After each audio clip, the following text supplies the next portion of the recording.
Kalau Allah yang sifatnya maha besar, nggak begitu. Semua diliputi oleh Allah. Jangan pakai logika. Oh, berarti Allah ada di tubuh Firaun. Tubuh Firaun ada di dalam Allah. Jangan dibalik kalimatnya. Kasihan umat, Pak Ustadz.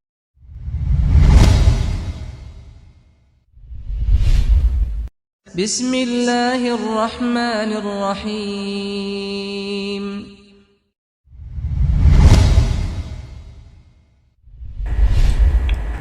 Ya, masih berlanjut yang tadi nih.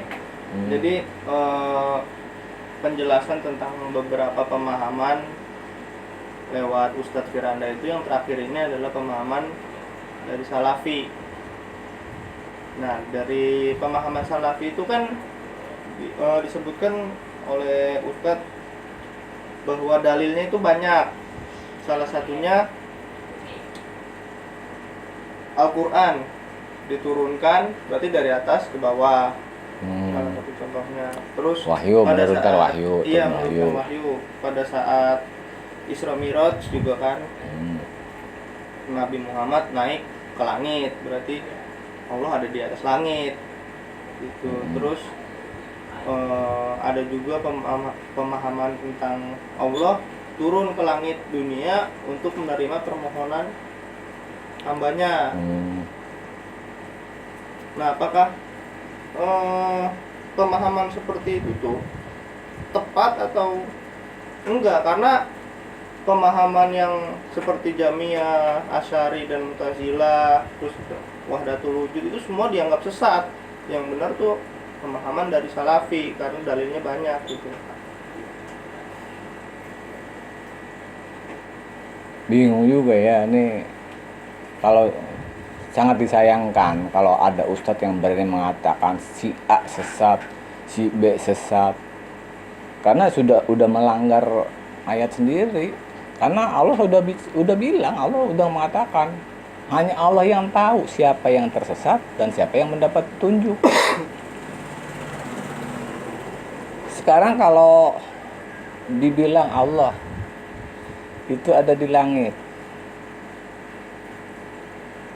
nah ini Allahnya Allah yang mana nih? Ini bicara Allah yang mana nih? Allah sifatnya apa Allah secara zat? Kalau Allah secara zat nggak bisa disebut di langit, nggak bisa, karena semua ciptaan itu diliputi oleh Allah, diliputi. Tapi kalau yang di atas langit itu Ar-Rahmannya, benar, Ar-Rahmannya, Rahman.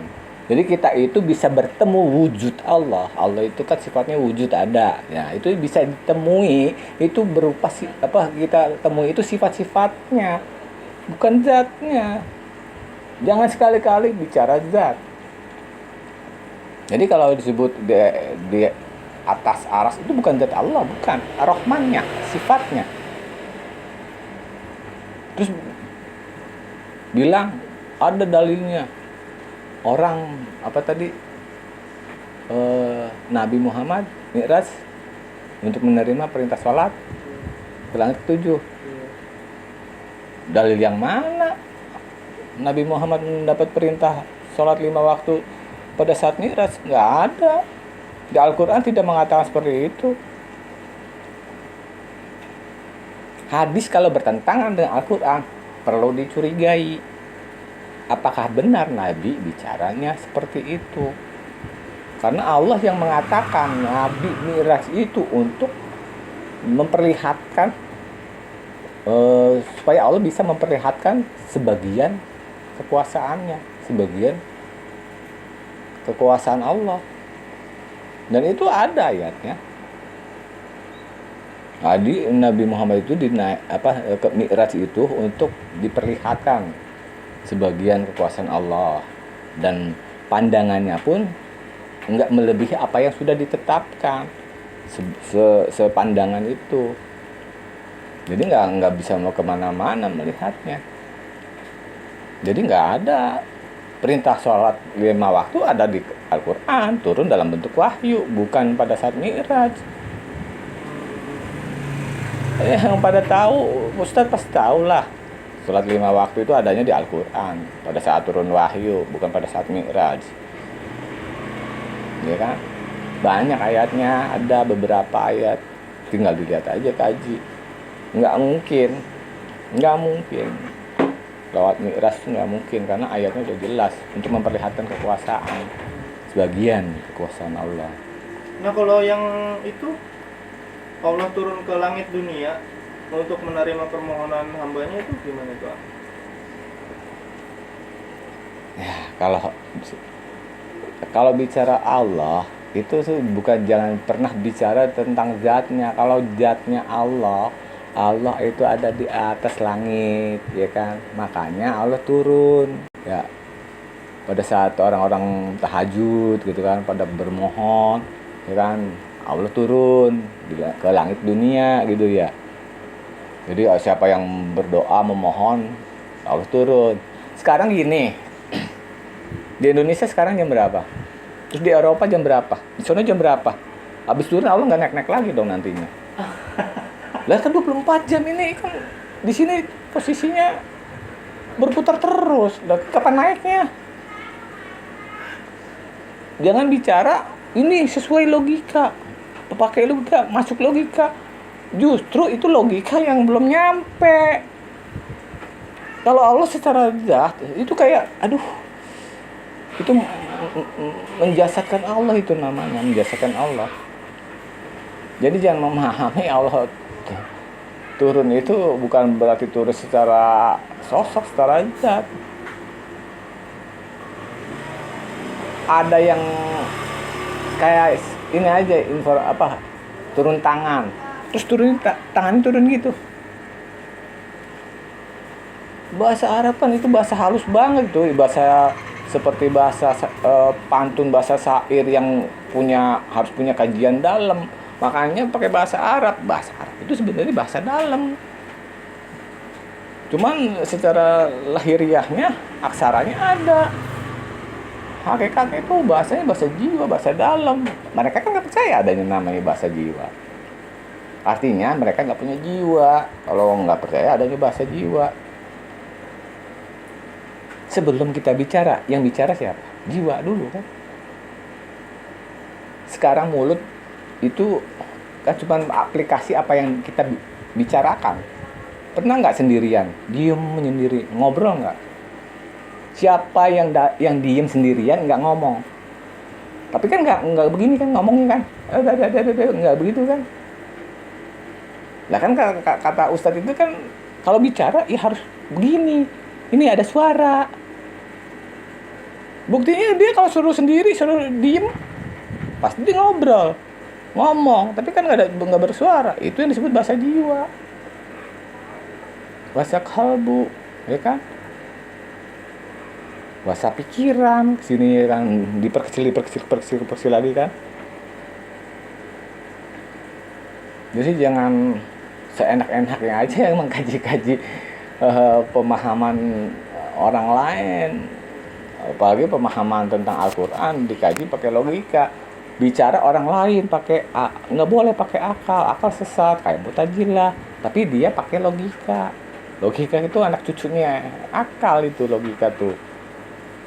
Pahami dulu apa logika, apa pikiran, apa akal, apa jiwa, apa hati, apa ruhani. Itu harus tahu dulu. Jangan secara teori doang. Itu repot kalau semuanya pakai teori doang. Bener-bener repot nantinya. Semua jadi akhirnya pakai prasangka. Turun ke dunia tadi kan ya. Terus apa lagi? Berdoa ke atas gitu kan ya. Iya. Makanya berarti Allah ada di atas. Berarti kalau sholat nggak boleh sujud dong. Allahu Akbar, nantinya begitu. Karena Allah di atas. Mau pakai hadis juga ada. Momentum hamba lebih dekat dengan Tuhannya pada saat dia bersujud, maka perbanyaklah memohon pada saat sujud. Sujud nempel ke bumi enggak? Di dalam bumi di sini dulunya pernah ada jadi kuburan enggak? Di sini ada binatang-binatang pada buang hajat nggak? Ya kan? Gimana tuh? Kan bilangnya kan Allah ada di apa yang sebelumnya tuh yang ada di WC ada di, sama aja orang sujud emang nempel kemana? Kuburan. Coba aja digali bekas kuburan itu. Udah bumi ini beberapa juta kali kiamat, jangan dikira belum pernah kiamat. Jutaan kali kiamat. Kan belum paham artinya kiamat. Ini diganti terus. Kan yang kehitung sama teknologi sama alat teknologi pakai alat radiometrik yang namanya ya baru sekian miliar tahun kan, padahal udah lebih kan gitu, udah berkali-kali kiamat ini episode terakhir mungkin ini di kiprahnya apa ya yang disebut manusia sekarang nih, nanti dilenyapkan semua, dicipta lagi episode berikutnya kita nggak tahu kan, tapi Allah pasti mencipta lagi, semua dilenyapkan pasti cipta lagi. Jadi jangan pernah punya pemahaman Allah secara zat ada di langit. Di langit berarti tempat. Yang di langit itu Ar-Rahman, sifat. Jadi wujud Allah yang bisa kita jumpai, kita temuin itu sifatnya.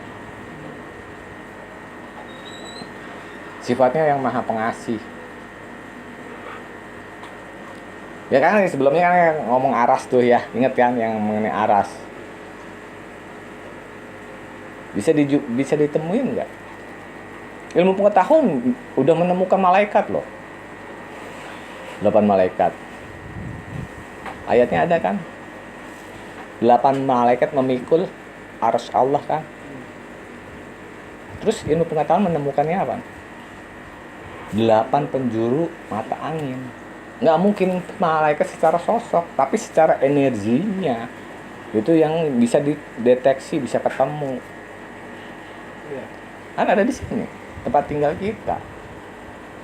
Jadi langit dan daratan ini itu yang disebut sebenarnya kalau pakai bahasa Sunda itu sebutnya bumi alias rumah. Ada langit, ada ubin, gitu, ada apa namanya ya ini? Daratan gitu. Daratan sama langit itu ibaratnya ya kayak rumah. Pertanyaan terakhir nih ya mungkin ya. Udah terakhir mulu ya tadi. Nggak, saya baru kemarin lah nonton videonya Ustadz Firanda tuh yang menjelaskan Allah itu tidak butuh tempat. Nah, Allah menciptakan alam semesta. Nah, Allah ini tidak berada di alam semesta. Berarti kan terpisah tuh dari alam semesta. Berarti sama aja ada di suatu tempat kan Allah. Karena terpisah dari alam semesta kan di luar alam semesta.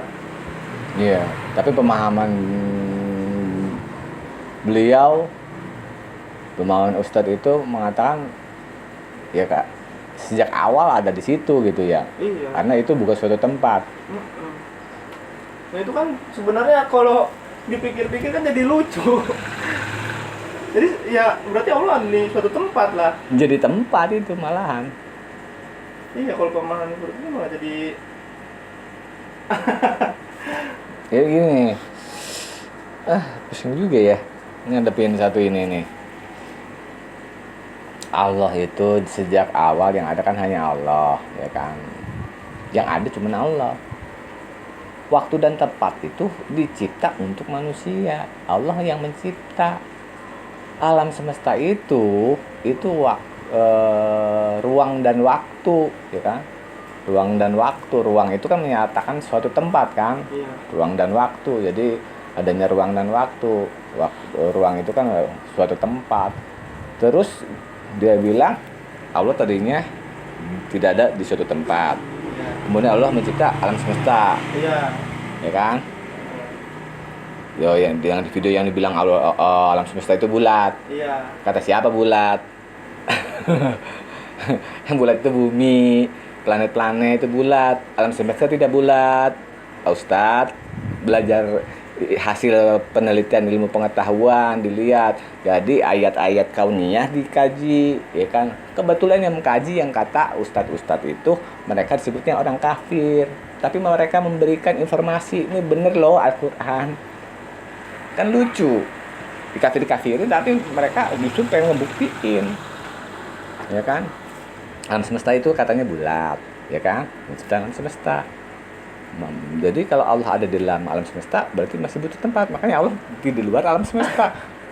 Di luar alam semesta jadi tempat dong. Tempat kedua setelah alam semesta. Satu. Yang kedua berarti Allahnya bukan Allah yang selama ini diagung-agungkan, yang katanya Allah Maha Besar. Allah Maha Besar, tidak ada celah setitik pun yang tidak diliputi oleh Allah. Semua diliputi oleh Allah.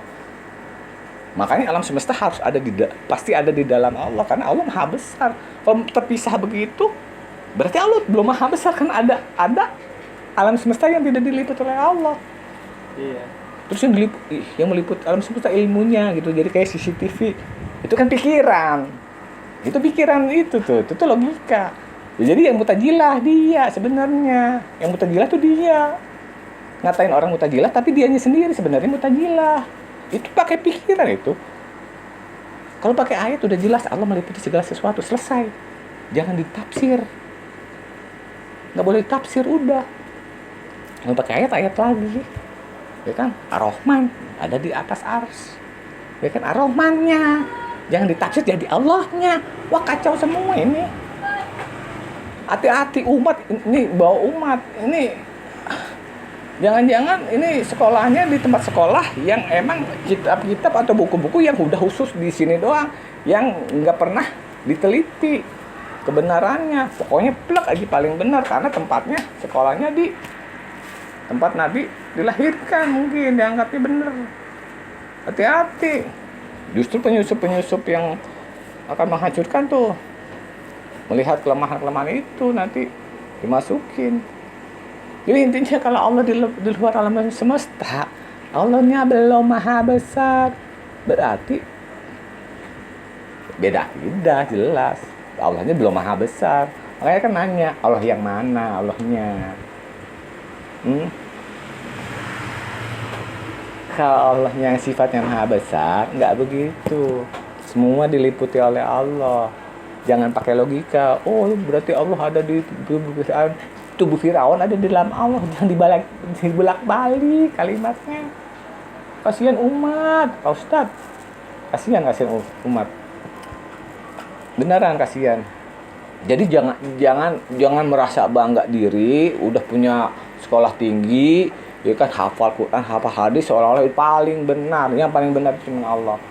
Kebenaran itu adalah bukti nyata. Itu kebenaran tuh bukti nyata.